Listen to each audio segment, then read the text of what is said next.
2016년에 3년 전에 살인사건이 세상에 알려지면서 세상 사람들이 모두 다 놀란 적이 있습니다. 무슨 사건이었냐면 피해자는 남자 어린아이였고 범인은 친아버지였습니다. 8살 된 이 아들을 20살 후반에 건장한 아버지가 때리게 되었는데 그 때린 이유가 뭐냐면 하지 말라고 하는 짓을 똑같이 반복했는데 그걸 이제 아버지가 참다 못해 아들을 때리기 시작했는데 무려 2시간 동안 아이를 때렸습니다. 얼마나 이 아버지가 스스로 흥분을 했는지 때리다가 넘어진 아이를 발로 차고 머리를 발로 차서 그 때리고 난 후에 이제 술이 취해서 그런 건데 그 술이 취해서 잠이 들었다가 일어나 보니까 아이가 그냥 죽어 있었습니다. 무서운 것은 이제 아들이 죽은 것이 세상에 알려지면 자기가 처벌을 받게 되니까 그 아이를요 이제 시신을 훼손해서 잘 보관해 둡니다. 근데 그 보관한 것들이 세상에 이제 어떻게 하다 알려지게 되어서 이제 사람들이 3년 전 살해 사건을 알게 됐죠. 근데 이제 이 아버지를 조사하던 경찰이 라디오에 나와서 이제 인터뷰하는 것을 제가 듣게 되었는데 사회자가 물어봅니다. 왜 이 아버지가 자신의 아들을 그렇게 무참하게 때렸습니까? 그러자 경찰이 뭐라고 얘기하냐면 분노 때문입니다. 이렇게 얘기를 했습니다. 그러면서 말을 이어갔는데 보통 사람들도 분노를 느낍니다. 그래서 그 분노를 표출하는데 대부분의 사람은 분노의 시간이 짧다는 거예요. 금방 화내고 금방 수그러드는데 이 사람은 정상적으로 돌아오지가 않는 거예요. 그러니까 분노의 시간이 길었고 그 길은 것 때문에 이렇게 아들을 이제 무섭게 살인을 하게 되었다는 거죠. 더 놀라운 사실은 뭐냐면요. 이 아버지의 어머니도 분노의 사람이었더라는 거예요. 그래서 어려서부터 자랄 때에 어머니로부터 그 분해에 못 이겨 매일 매를 맞고 자랐고 자신도 결혼을 해서 아들을 낳았을 때에 그렇게 때리고 화내고 하는 것이 당연한 것으로 생각했다는 거예요. 이러한 모습들을 보면 참 분노가 얼마나 무서운지를 우리가 보게 되죠. 엄마의 분노가 아들을 분노의 사람으로 만들고 그 분노의 사람인 아들이 아들을 낳아서 분을 참지 못하고 아이를 죽게 만듭니다. 이 아버지의 모습은 오늘 우리 안에 있는 모습과 똑같습니다.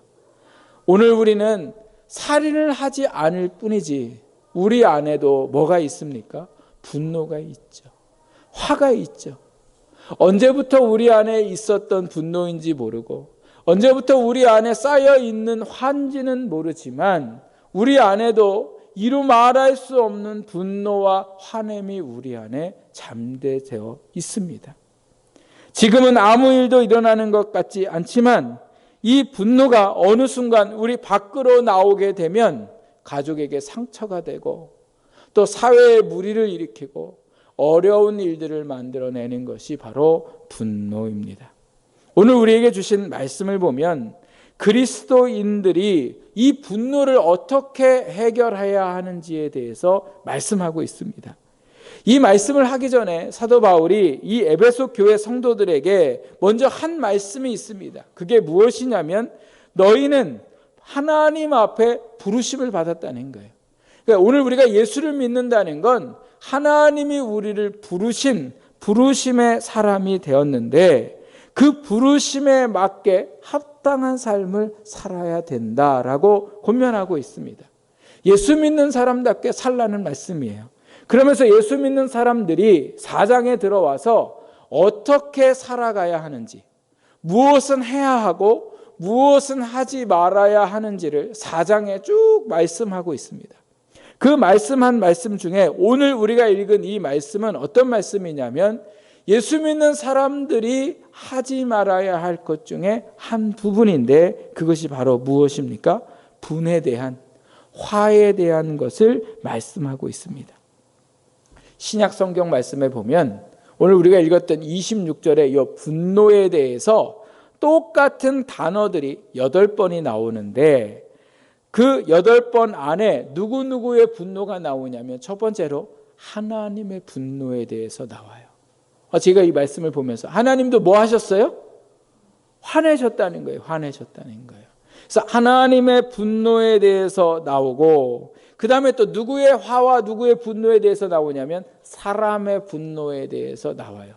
이거 제가 이거 보면서 별로 놀랍지 않아요. 왜요? 사람은 언체 뭐 하기 때문에? 화를 잘 내고 분을 잘 갖고 있는 사람이기 때문에. 그리고 마지막으로 누구의 분노에 대해서 나오냐면 사탄의 분노에 대해서 나와요.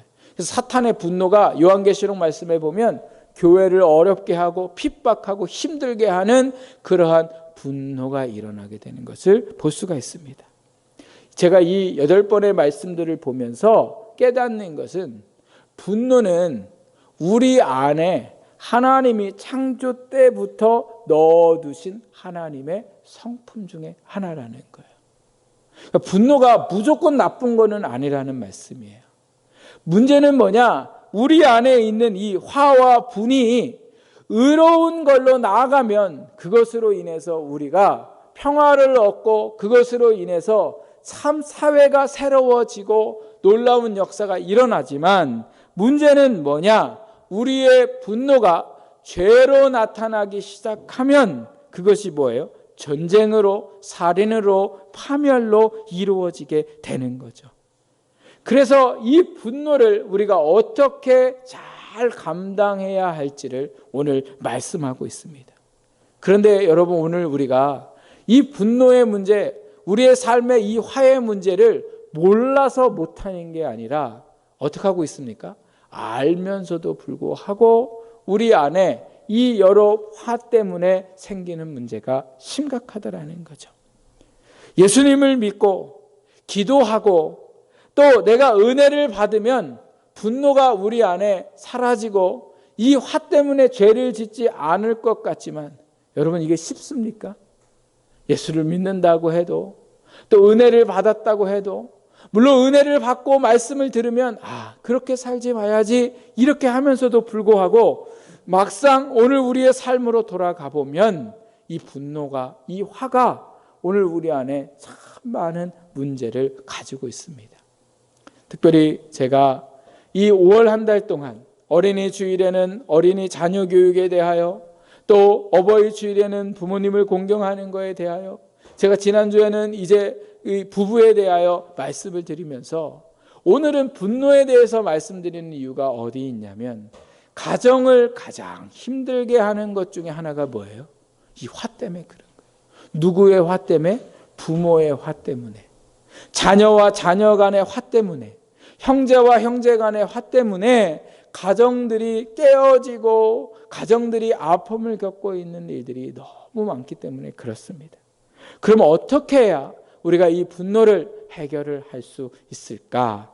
오늘 하나님이 주신 말씀에 보니까 먼저 26절에 이렇게 말씀하고 있습니다. 우리 같이 한번 말씀을 볼까요?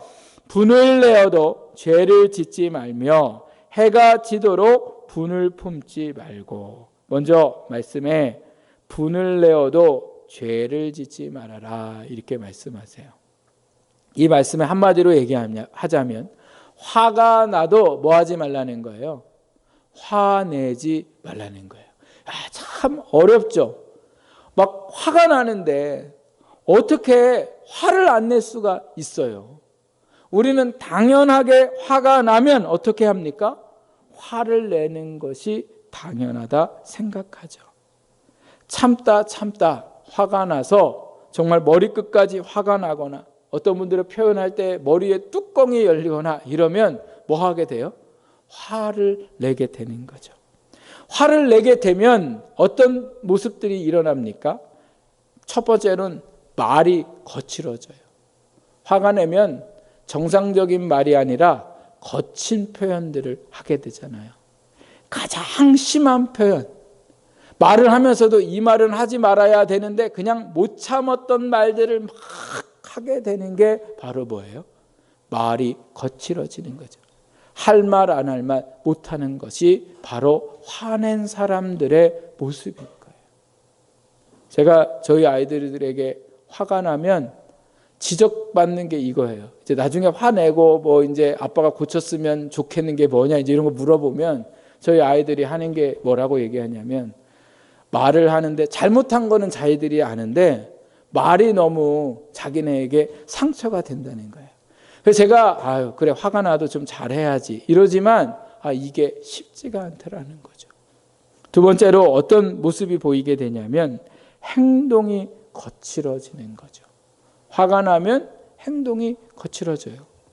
남편이 화나게 되면 아내가 설거지할 때 설거지를 조용히 해요. 그릇을 막 집어던지는 것처럼 막 이렇게 하잖아요. 왜 그래요? 화가 나니까 행동들이 거칠어지고 또 그냥 해야 할 이러한 모습들에 대해서 싸우게 되고 또 사람을 상처 입게 되고 때리게 되는 거죠. 누구 하나 걸리기만 해라 이러한 심정들이 그들 안에 일어나게 되는 겁니다. 그래서 하나님은 오늘 우리가 우리 안에 있는 화가 얼마나 죄를 짓게 하는지 알고 계시기 때문에 오늘 우리에게 뭐라고 얘기하세요? 화나는 대로 행동하지 말라고 말씀하고 계십니다. 그런데 우리가 화나면 어떻게 합니까? 못 참겠다고 얘기하죠. 그러면서 더 이상 내가 못 참아서 어떻게 해야 될지 모르겠다고 막 얘기하면 옆에 사람들이 또 뭐라고 얘기해요? 그래도 참으라고 얘기하는 거예요. 그럴 때 우리가 하는 말이 뭐예요? 도저히 참을 수 없다고 얘기하고 참고 싶지 않다고 얘기하죠. 근데 여러분, 화는 못 참는 거예요? 안 참는 거예요? 못 참는 때도 많지만 안 참을 때는 더 많아요. 한번 잘 생각해 보세요. 이게 언제 우리가 화가 나도 잘 참냐? 나보다 힘 있는 사람이 있으면 잘 참아요. 화내는 상대를 한번 보세요. 누구한테 우리가 화를 잘 내는지 나보다 힘없는 사람에게 화내요. 제가 지난번에도 말씀드렸잖아요. 자녀 양육을 하면서 저희 아내가 이 아이들을 어떻게 하면 좋을까? 제가 그렇게 하니까 성도처럼 생각하라고. 성도님들한테 제가 화 잘 안 내는데 저희 아이들에게는 화 잘 내는 이유가 뭐예요? 자녀들이 저보다 뭐 했기 때문에 그래요? 힘이 없기 때문에 그런 거죠. 그러니까 오늘 우리는 어떻게 보면 화를 못 참는 게 아니라 안 참고 살아가는 거죠. 그러니까 하나님이 오늘 우리에게 뭐라고 말씀하고 계세요? 분을 내어도 죄를 짓지 말아야 한다. 이렇게 말씀하시죠. 어떻게 우리가 화가 나는데 화를 안 내고 참을 수 있을까? 오늘 우리가 읽은 이 4장 말씀 전체를 보면 사도 바울이 제가 아까 말씀하셨던 것처럼 오늘 우리가 하나님 안에서 부르심을 받은 사람이다 이렇게 얘기하는데 이 부르심에 대해서 뭐라고 얘기하냐면 옛사람과 새사람에 대해서 말씀하세요. 오늘 하나님을 믿고 났을 때 우리는 이제는 옛사람이 아니라 새사람이 되었는데 이 얘기가 무슨 얘기냐면 옛사람은 어떤 모습이냐면 화나면 화나는 대로 살고 내 안에 정욕이 생기면 정욕이 생기는 대로 살고 욕망이 생기면 욕망이 사는 대로 살아가는 사람, 즉 죄 가운데 죄에 끌려서 살아가는 사람을 옛사람이라고 얘기하고 또 새사람은 누구냐? 예수님을 믿고 난 후에 예수님의 십자가의 죽음을 통해서 우리의 죄가 예수님의 십자가에 죽었음을 믿고 예수님이 부활하심을 통해 우리가 새 사람을 입은 사람임을 믿는 우리를 뭐라고 얘기하냐면 우리가 새 사람 되었다 이렇게 말씀하시죠. 그러니까 오늘 우리가 화가 나도 화를 참아야 하는 이유는 어디에 있냐? 우리가 뭐가 됐기 때문에 그래요? 새 사람이기 때문에 그런 거죠. 그러니까 오늘 우리가 살아가면서 화가 날 때마다 내가 누구인가를 우리가 생각하면서 살아가는 신앙이 될 때에 우리가 화가 죄로 이어지지 않도록 우리를 붙잡아주는 역할을 하게 되는 거예요. 여전히 화를 내고 여전히 오늘 우리 안에 그런 삶의 변화가 없지만 그럼에도 불구하고 그때마다 우리가 뭐예요?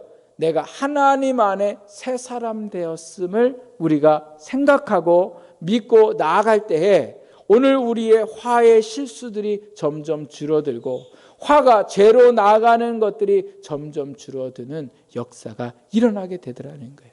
그래서 내가 누구인가를 생각하는 거죠. 어떤 목사님은 이 말씀과 갈라디아 2장 20절 말씀은 보면 우리가 십자가에 이제 죽었음을 고백하는 데에 화가 날 때마다 고백을 한다는 거예요. 어떻게 고백하냐면 화나는 지신규는 십자가에 죽었습니다. 열받는 일이 생기면 열받는 지신규는 십자가에 죽었습니다. 이게 화가 날 때마다 십자가에 내가 죽었음을 고백하면 놀랍게도 그 화가 하나님 안에 수그러들고 참을 수 있는 일들이 생기더라는 거예요. 여러분 한번 따라해 보세요. 화나는 나는 십자가에 죽었습니다. 물론 이런 얘기 할 겨를도 없이 화가 나면 나가지만 오늘 우리가 그렇게 실수를 반복하지만 그럼에도 불구하고 화가 날 때마다 오늘 이 말씀을 생각하고 오늘 우리가 십자가에 화나는 내가 죽었음을 고백하고 나갈 때에 하나님의 평안이 우리 안에 자리 잡고 그 화가 우리 안에 멈춰지는 역사가 일어나게 됩니다. 저도 많이 이러지는 못하지만 이 말씀이 생각날 때마다 화가 날 때마다 화를 내기 전에 이 고백을 하면요 정말 놀랍게도 우리 안에 있는 이 화가 하나님 안에 해결되는 역사가 일어나는 일들이 경험하게 되었습니다. 저도 화를 잘 내는 사람이에요. 그래서 아내에게도 자녀들에게도 상처를 참 많이 주는 사람인데 어느 날 저희 아내를 보니까 제 눈치를 보고 있는 것을 보게 됐어요. 눈치를 보는 것을 보면서 제가 저희 아내한테 그랬어요. 아니 그게 뭐라고 그렇게 내 눈치를 보냐고. 아니 왜 그렇게 눈치를 보냐고. 이렇게 얘기를 하는 순간 하나님이 제 마음에 깨닫게 하시는 것이 무엇이냐면 이렇게 눈치를 보게 한 원인이 저한테 있다는 것을 깨닫게 하셨어요. 왜요? 너무 예민하게 반응하니까. 너무 화를 잘 내니까 하고 싶은 말이 있어도 하고 싶은 행동이 있어도 혹시 저 사람이 화내지는 않을까. 이렇게 하니까 사람이 뭐예요? 눈치 보게 되는 거죠. 그래서 제가 그 순간 미안하다고 나 때문에 이렇게 눈치를 보고 나 때문에 이렇게 살아가게 해서 제가 미안하다고 이렇게 이제 용서를 구한 적이 있는데 여러분 사람이 화날 때마다 화를 내면 어떤 일들이 일어납니까? 다른 사람들이 상처를 받게 돼요. 어떤 목사님 표현에 의하면 화를 내면 화상을 입는다고 하더라고요. 참 그 말이 맞다는 생각이 들어요. 오늘 우리가 화가 날 때에 화를 내면 그 다음에는 더 심각한 일들이 일어난다는 것을 우리가 기억하면서 하나님 안에서 쉽진 않지만 내가 화날 때에 하나님 안에 새 사람을 입었고 또 십자가 앞에 화나는 내가 죽었음을 고백하면서 우리가 화날 때 화를 잘 참을 수 있는 오늘 우리의 삶을 살기를 부탁드립니다. 화낸다고 문제가 해결되면 얼마나 좋겠습니까?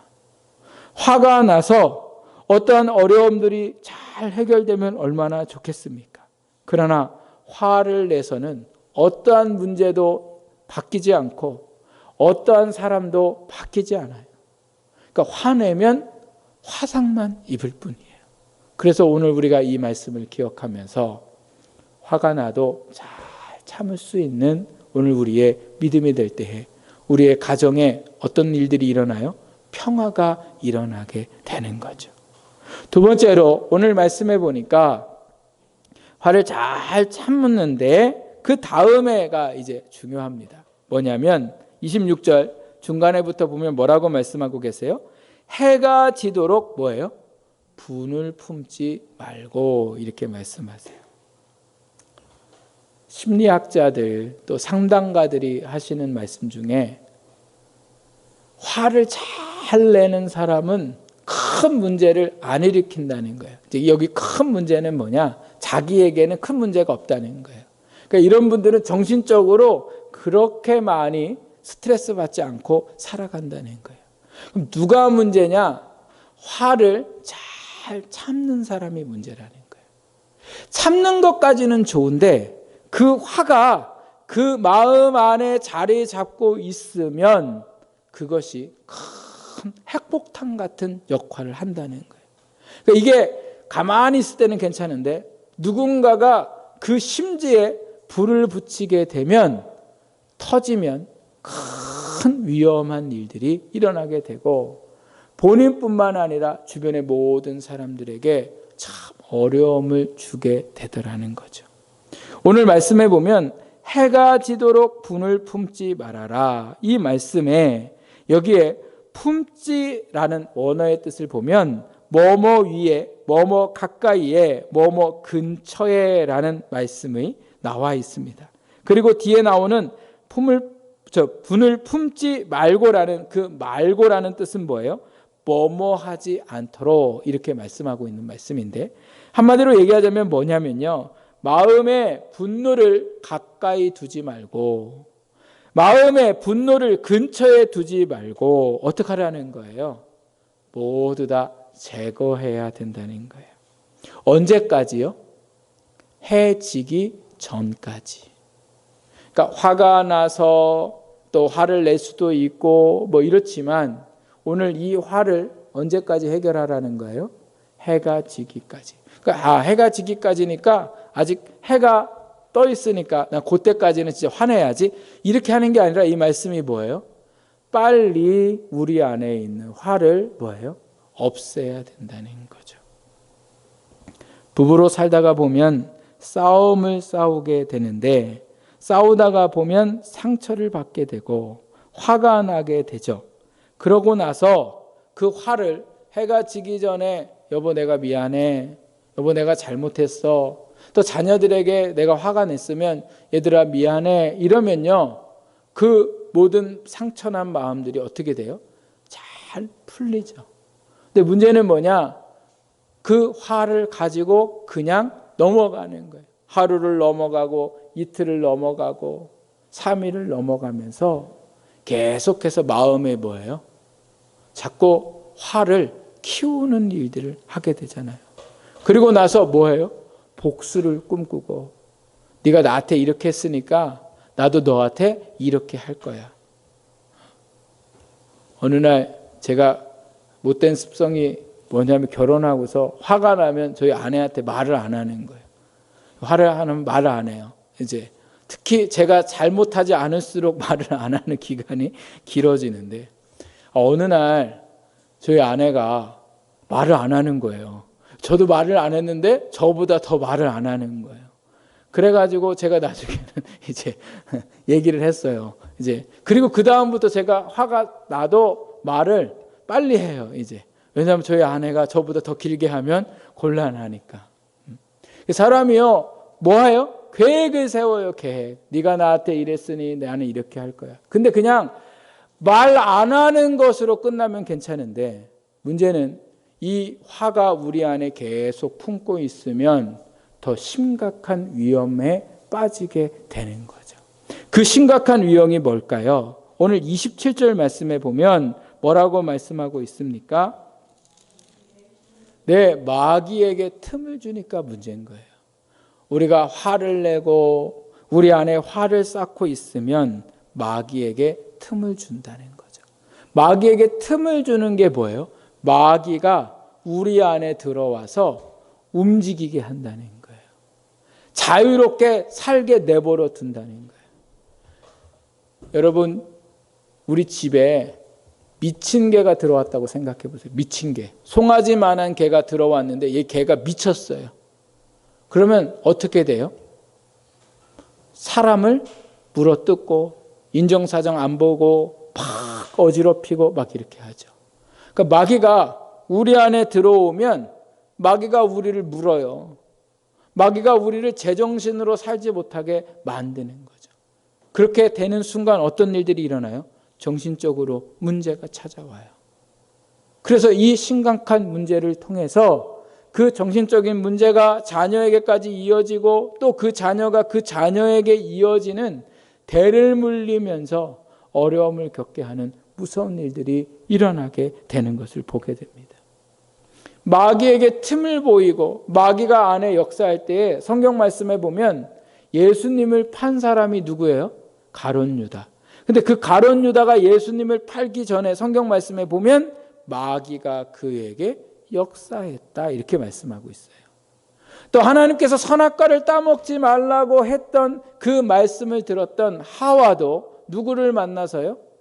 마귀를 만나서 마귀가 선악과를 먹어도 된다고 했을 때에 마음의 틈을 열어주니까 뭐예요?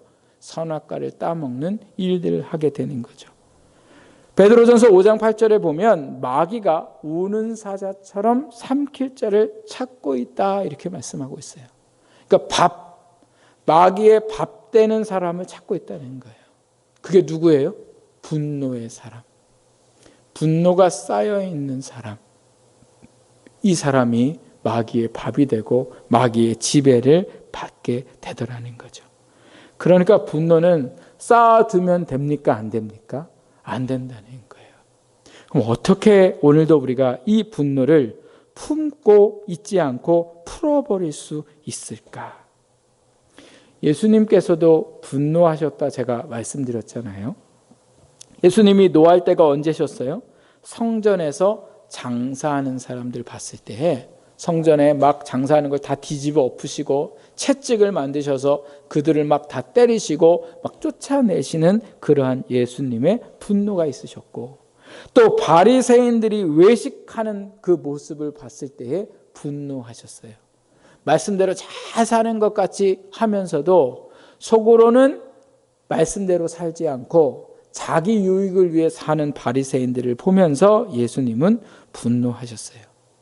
예수님의 분노는 무슨 분노예요? 의로운 분노셨어요. 그런데 예수님을 십자가에 못 박는 사람들을 향해서, 예수님을 조롱하고 핍박하는 사람들을 향해서는 분노하지 않으셨어요.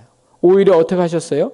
그들을 용서해 주셨고 그들을 위해 하나님 앞에 저들이 하는 짓을 모르고 하는 것이니 용서해 달라고 기도하셨어요. 예수님을 죽으면 나도 같이 죽겠다고 고백했던 베드로가 제자들이 예수님을 배신했을 때에도 너 어떻게 나한테 이럴 수 있냐고 분노하지 않고 화내지 않으시고 오히려 그들을 품어주시고 그들을 위로하시고 사랑해 주셨어요. 오늘 우리가 어떻게 우리 안에 있는 분노를 풀어버릴 수 있을까? 그것은 예수님을 생각하는 거예요.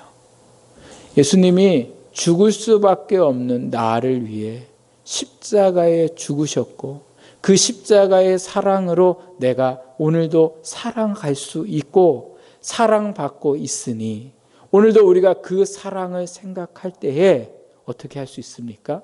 우리 안에 미움도 우리 안에 원망도 우리가 다 내려놓을 수 있게 되더라는 거죠. 화가 안 풀리면 안 풀릴수록, 힘이 들면 힘이 들수록 오늘 우리는 누구를 바라봐야 돼요? 십자가에 죽으신 예수님을 바라봐야 돼요. 그리고 그 사랑이 우리 안에 회복될 때에 우리는 용서할 수 없는 사람을 용서할 수 있고, 우리 안에 화가 있을 때에 그 화가 주님으로부터 해결될 수가 있습니다.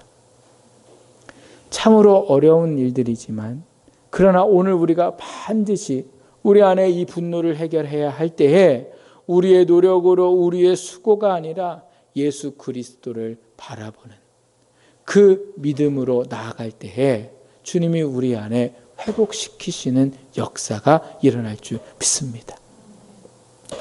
어느 교회에 목사님이 부임을 하셨는데 부임을 해서 가보니까 장로님 한 분이 얼마나 어렵게 하는지, 뭔가를 좀 하자고 그러면 그 자리에서 그걸 왜 하냐고 그러고 이걸 꼭 해야 하냐고 하고 막 목사님도 힘들게 하고 또 누가 성도가 열심히 하려고 하면 왜 이렇게 또 열심히 하냐고 뭐라고 그러고 하여튼 목회를 너무 어렵게 만드는 장로님이 계셨어요. 이 목사님이 오시기 전에 계셨던 목사님도 이 장로님 때문에 너무 힘들어서 그냥 쫓겨나다시피 해서 그 자리를 가시고 이 목사님이 아무것도 모르는 상황에 와서 보니까 너무 어려운 거예요. 그리고 기도를 할 때 하나님, 저 장로님 좀 바꿔달라고 기도하고 또 말씀으로 잘 준비해서 좀 저 장로님이 좀 변하도록 그렇게 설교를 해도 하나도 안 바뀌는 거예요. 6개월이 지나가고 1년이 다 돼도 안 바뀌니까 이 목사님이 이제 기도를 바꿨어요. 새벽에 가서 무슨 기도를 했냐면 하나님 저를 내보내 주시든지 아니면 저 장로님을 좀 내보내 주시든지 둘 중에 좀 하나 하시라고. 제가 도저히 정말 죽을 것 같아서 제가 못 살겠다고. 그렇게 하나님 앞에 기도를 하던 어느 날 예수님께서 그 마음에 감동을 주셨는데 어떤 감동을 주셨냐면 네가 목사니까 좀 참아. 네가 목사니까 잘 좀 품어주고 기다려줘. 이렇게 목사님 마음에 그런 생각이 들게 한 거예요. 그러니까 목사님이 그 순간 그런 생각이 들면서 막 화가 나가지고 예수님한테 그랬대요. 아니 제가 그동안 목사니까 이 정도 참은 거예요. 아니 예수님도 화냈잖아요. 예수님도 바리새인들을 막 뭐라고 그러시고 그 성전에서 말 안 듣는 사람들 막 때리셨잖아요. 근데 왜 자꾸 나한테만 참으라고 그러세요? 이렇게 예수님한테 이제 기도를 하셨어요. 그랬더니 예수님이 또 마음에 감동을 주시기를 그래 맞다. 그런데 나는 그들을 위해 십자가에 죽었다. 너는 그 장로를 위해 죽을 수 있겠니? 이렇게 예수님이 말씀하신 거예요. 목사님이 대답을 못하신 거예요. 왜요? 참을 것까지는 참았지만 뭐 하지는 못했기 때문에 그래요. 죽지는 않았기 때문에 그런 거죠. 죽는 거예요. 제가 아까 말씀드렸잖아요. 우리는 새 사람이 되었는데 내가 새 사람이 되었다는 건 죄에 대해서 죽는 거예요. 화나는 나에 대해서 내가 십자가에 이미 뭐한 사람이 됐어요? 죽은 사람이 되었음을 오늘 비록 죽지는 않았지만 여전히 내 안에 화가 있지만 오늘도 십자가 앞에 내가 죽었음을 고백할 때에 예수님이 우리를 그 화에 죽게 만드시고 그 화가 죽어서 사라지게 만드시는 역사를 일으키시더라는 거예요. 그래서 이 목사님이 너무너무 힘들고 어려웠을 때에 예수님 앞에 나아가 하소연하고 예수님을 바라보고 자기의 모든 고민들과 모든 아픔들과 모든 화를 예수님께 내어놓았을 때에 예수님이 말씀하여 주시고 그 일로 인하여 그때부터 장로님을 볼 때 불쌍히 여기고 그때부터 그 장로님을 위해 다르게 기도하면서 장로님이 그렇게 미웠었는데 미워지지가 않더라는 거예요. 근데 놀라운 사실은 목사님이 이렇게 변하기 시작하니까 장로님이 변하기 시작하고 그리고 나서 그 교회에 더 큰 일들을 잘 감당하고 목사님의 목회를 잘 도운 헌신하는 장로님이 되셨다는 이야기를 제가 들었습니다. 찬양 가사 중에 이러한 찬양이 있습니다. 괴로울 때 주님의 얼굴 보라. 평화의 주님 바라보아라. 세상에 시달린 친구들아 위로의 주님 바라보아라. 힘이 없고 내 마음 연약할 때 능력의 주님 바라보아라. 주님의 이름을 부르는 모든 자는 힘주시며 늘 지켜주시리. 눈을 들어 주를 보라. 내 모든 염려 주께 맡겨라. 슬플 때에 주 예수 얼굴 보라. 사랑의 주님 안식 주리라. 사랑하는 여러분, 우리는 화가 나도 화내지 말아야 할 것 잘 알고 있습니다. 또 빨리 그 화를 해결해야 할 것도 잘 알고 있습니다. 그런데 우리는 예수를 믿으면서도 이게 참 쉽지 않습니다. 그러나 오늘 이 말씀을 통하여 우리가 다시 한번 예수 믿는 사람들 안에 사는 우리는 화가 나도 죄를 짓지 않고 그 분을 오래 품지 않고 반드시 풀어야 할 사람임을 기억하십시오. 그리고 힘들고 어렵지만 오늘도 예수님의 십자가를 바라보고 그 십자가 앞에 우리의 분과 우리의 화를 내어드려서 주님이 오늘도 우리 안에 있는 모든 이 화의 문제를 해결하시는 역사가 있기를 주님의 이름으로 축복합니다. 그래서 우리의 가정들이 회복되고 우리의 자녀들이 회복되어서 우리가 하나님께 영광을 돌리며 가정의 평화가 이루어지는 역사가 저와 여러분으로부터 시작되기를 주님의 이름으로 축복합니다. 우리 이 시간